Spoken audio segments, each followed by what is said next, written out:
कि आज second year की सब्जेक्ट है सर्जरी, उसका सेकंड चैप्टर पढ़ेंगे। क्या है सेकंड चैप्टर सर्जरी में? क्या है? स्टेराइड्स, यानी निसंक्रमण। अब निसंक्रमण की जरूरत सर्जरी में क्यों पड़ी, पहले आप वो देखिए। क्योंकि साफ सफाई एक सर्जरी में हर कदम पर अपन को क्या करती है? चैलेंज करती है। सुने कैसे? अगर सबसे पहले सर्जरी करनी है उस साइड को क्या करना है? निसंक्रमण करना। अब निसंक्रमण कैसे करना है?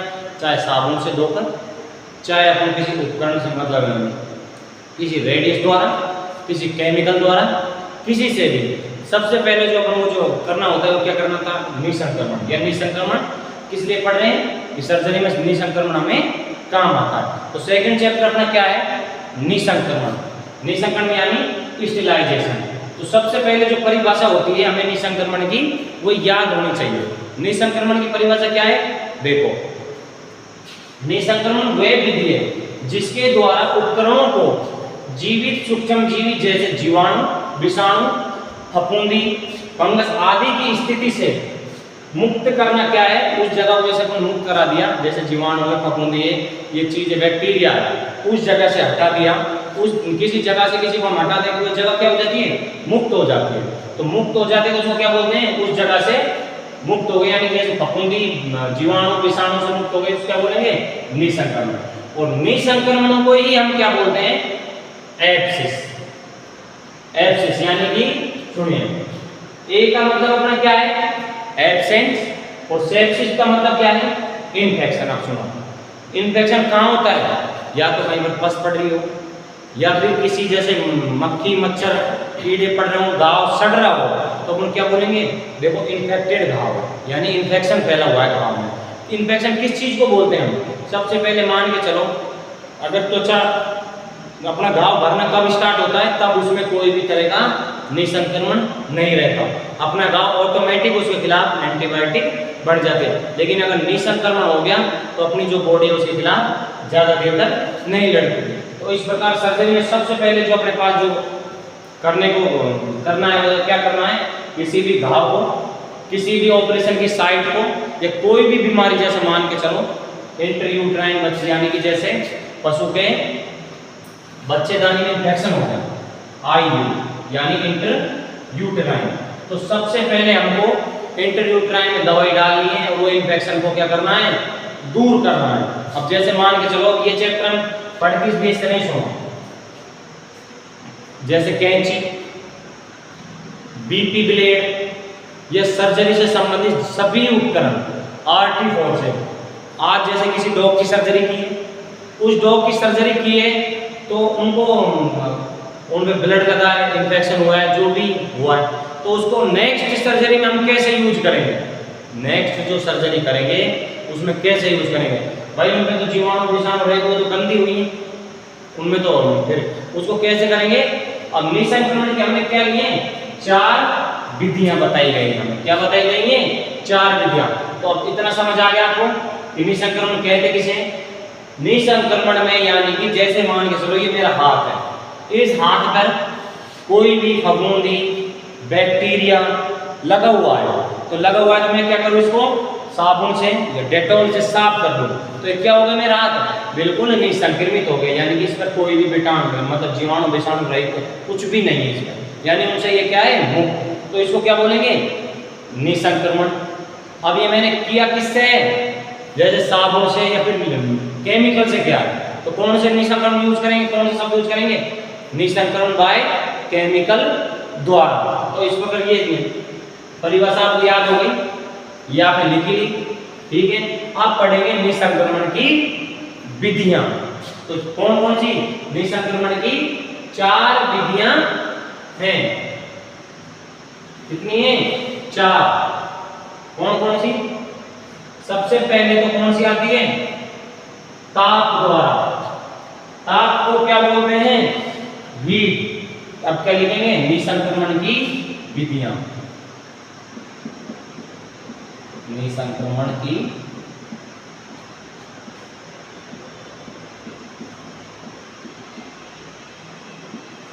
विधियां। तो पहली अपनी कौन सी है? ताप द्वारा। ताप द्वारा। ठीक है, तो ताप द्वारा को, ताप को क्या बोलते हैं इंग्लिश में? हीट। क्या बोलेंगे? हीट। अब हीट में सुनो, हीट भी दो प्रकार की होती है, सुनो। जैसे एक तो किसी चीज को हम चढ़ा रहे हैं, भाई हीट, गर्मी उसमें पैदा है। एक कभी तुम जैसे कुकर तुमने खोला है और कुकर में से क्या निकलती है? गर्म भाप। तो वो क्या है? वो भाप, वो भी हीट है। तो ये दोनों ही एक प्रकार की क्या है? हीट। तो दोनों ही शब्द हम किस में यूज करेंगे? ताप में। तो ताप में पहला नंबर पे ए डालेंगे, क्या डालेंगे? ए तो डालेंगे सीधी लो। सीधी लो मतलब यानी कि सीधा जलाना, सीधी लो। और दूसरे नंबर पे क्या डालेंगे? शुष्क ताप। शुष्क ताप। दोनों में ही देखो, एक तो आपको डायरेक्ट आंच, मतलब आंच लगाई जाए डायरेक्ट किसी चीज में, ठीक है। एक उसकी गर्माहट महसूस की जाए। जैसे मान के चलो गर्मियों में झगड़ चल रही थी, तो आपको ये थोड़ी लग रहा था कि भाई आंच लग रही है, लेकिन वो तपत कितनी थी? वो तप कितनी थी कि अगर आपकी बॉडी जलन महसूस कर रही थी, बाहर क्या महसूस कर रही थी? जलन। तो इसी प्रकार सबसे पहले तो फर्स्ट में कौन सी पढ़ते हैं? ताप द्वारा। ताप को क्या बोलते हैं? हीट। और हीट में हम दो टर्म्स पढ़ रहे हैं, कौन सी? सीधी और शुष्क ताप। आगे इन दोनों के बारे में चैप्टर में क्या आएगा? बिल्कुल डीपली आएगा। जैसे सीधी लो, कौन से उपकरण को सीधी लो से करते हैं, किसको करते हैं, और शुष्क ताप से हम किसको निःसंदिग्ध में करते हैं, ये आगे आएगा। सुनिए, अब सेकंड नंबर का क्या है अपना? सेकंड नंबर का है अपना पानी युक्त भाप, यानी पानी युक्त ताप। पानी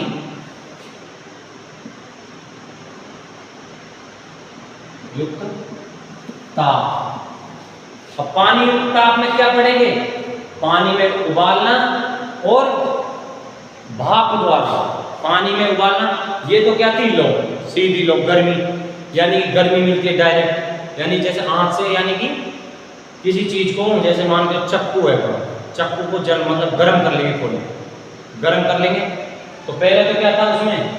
अपन ताप द्वारा कर रहे थे। दूसरा क्या है अपना? पानी। इसमें भी दो पॉइंट है अपने, ए और बी। ए अपना कौन सा है? पानी में उबालना, यानी बॉइलिंग। पानी में उबालना, पानी में क्या है? यानी कि उबालना। दूसरे नंबर पे क्या है अपना? भाप द्वारा।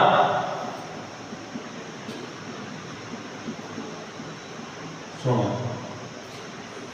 उसमें तो क्या थी? सूक्ष्म ताप, और इसमें क्या है? भाप। भाप देखिए, जैसे किसी गर्म पानी को तुम ढक्कन लगा देते हो, गर्म पानी को ढक देते हो, या फिर चाय गर्म होती है, चाय पर तुम गर्म प्लेट रख देते हो, जो प्लेट में जो बूंदे जमती हैं वो क्या होती हैं? भाप। तो दूसरा तो क्या है ना? भाप का पहला क्या है? पानी में उबालना। जैसे कोई अपना उपकरण है, जैसे कैंची, कैंची को पानी में उबाल रहे हैं, और बीपी ब्लेड वगैरह को पानी में उबालकर निःसंगम करना। तो ये दो अपना क्या आ गया? समझ, दो हो गए नहीं। अब तीसरे नंबर पे आगे चैप्टर में इनके बारे में बिल्कुल डीपली आएगा कि भाई पानी में किस किस को उबाल के निःसंगमित किया जाता है, और भाप द्वारा किस किस को किया जाता है, सीधी लो द्वारा किस किस को किया जाता है। तीसरे नंबर का है अपना रासायनिक द्वारा। रासायनिक, रासायनिक है ना,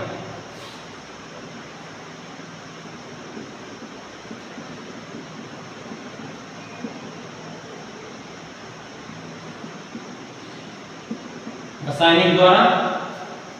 इसमें रासायनिक द्वारा में सीधा ऐसा कोई पॉइंट नहीं है। रासायनिक द्वारा कैसे? जैसे मान के चलो केमिकल, आज जैसे किसी पशु के प्रोलैप्स आ जाता है, यानी कि इसको क्या बोलते हैं? फूल, अपनी भाषा में कोई अमल बोलता है, यानी कि प्रोलैप्स। प्रोलैप्स आ जाता है तो प्रोलैप्स में क्या करते हैं? लाल दवा पीपी ली, पीपी में पानी में डिजोल्व करी, और पानी से प्रोलैप्स को हमने पीपी डिजोल्व पानी से क्या कर दिया? साफ कर दिया, यानी केएमएन फोर्स। तो क्या हो गया? निःसंगमित। तो क्या हो गया, मतलब केमिकल द्वारा। अब उस प्रकार केमिकल भी आते हैं उपकरणों के, हम देखेंगे कौन कौन से केमिकल आते हैं आगे चैप्टर में। चौथे नंबर पे अपना क्या है, चौथे नंबर पे है अपना विकिरण द्वारा। ये बहुत इंपॉर्टेंट है, क्या है, विकिरण द्वारा। विकिरण द्वारा ये बहुत ही इंपॉर्टेंट चीज है। ये उबालना, केमिकल, ताप, ये सब क्या है, कम चीजों के लिए सूटेबल है। कम चीज जैसे कैसे सर्जिकल पैक होता है, सर्जिकल पैक कितना बड़ा होता है, सर्जिकल पैक मान के चलो अपना आपका जो टिफिन बॉक्स होता है ना बड़ा वाला, जिसमें 4 छोटे छोटे टिफिन उसके बराबर होता है, वो होता है सर्जिकल पैक। तो सर्जिकल पैक को निष्क्रिय करने के लिए तो जैसे ऑटोक्लेव, पानी में उबालना, केमिकल द्वारा, ये सब यूज कर सकते हैं भाई। जैसे एक कैंची है अपने पास या फिर एक ब्लेड है, अब कोई भी लेगा कोई रासायनिक द्वारा यानी कि पीपी से भी निष्क्रिय में कर लेंगे, और सीधी लो से भी यानी गर्म पानी में उबाल लेंगे। ये सर्जिकल पैक में वन टाइम यूज होते हैं तो करते नहीं है, अगर मेनी टाइम यूज है तो कर लेते हैं, ठीक है। तो ये क्या है, बड़ा इंपॉर्टेंट चीज है। मान के चलो भाई सर्जरी करते हैं, अब हवा में जो कण उड़ रहे हैं या कण हैं, तो इनको भी तो निसंक्रमित करना इस पूरे रूम को। तो पूरे जो रूम को किया जाता है, उस पूरे रूम को क्या कहते हैं, सर्जरी, सर्जरी थिएटर यानी कि ओटी, ऑपरेशन थिएटर,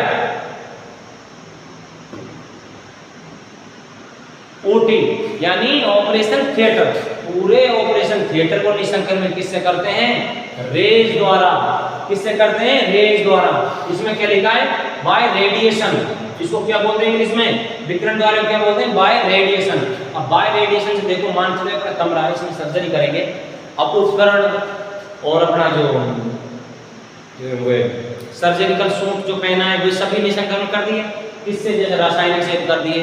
इन तीनों विधियों को काम ले सकते हैं, लेकिन पूरे रूम को निसंक्रमित करना एक कैसे करेंगे, वो करेंगे बाय रेडिएशन द्वारा। जैसे अल्फा बीटा गामा रेज उपकरण द्वारा बनाई जाती है, सीधी रेज आती है, तो वो किससे करते हैं, बाय रेडिएशन। सुनो, जैसे गाय भैंस अपनी, अब इस टाइम में बारिश के मौसम में ज्यादा दिक्कत आती है, कीचड़ हो रही है, तो कीचड़ हो रही है तो क्या हुआ, वहां पर जीवाणु विषाणु पनपे हैं। तो क्या करते हैं लोग, आधे एरिया को खुला, भैंस गाय के लिए खुला एरिया क्यों ढूंढते हैं, क्योंकि सूरज की सीधी किरण पड़े और जीवाणु विषाणु रहित जो भी कीटाणु है वो तुरंत के तुरंत जड़ जाए, मर जाए सूरज की किरणों द्वारा, ठीक है। इसी प्रकार ये सबसे इंपॉर्टेंट है। इसमें अगर जैसे एग्जांपल देना चाहो तो वो क्या देंगे, जैसे सर्जरी रूम को निसंक्रमित किया जाता है, ठीक है। तो आज क्या पढ़े हमने, चारों विधियां। अब कल पढ़ेंगे हमने चारों को एक एक करके, भाई सीधी लो द्वारा कौन सा उपकरण निसंक्रमित किया जाता है, ठीक है। धन्यवाद।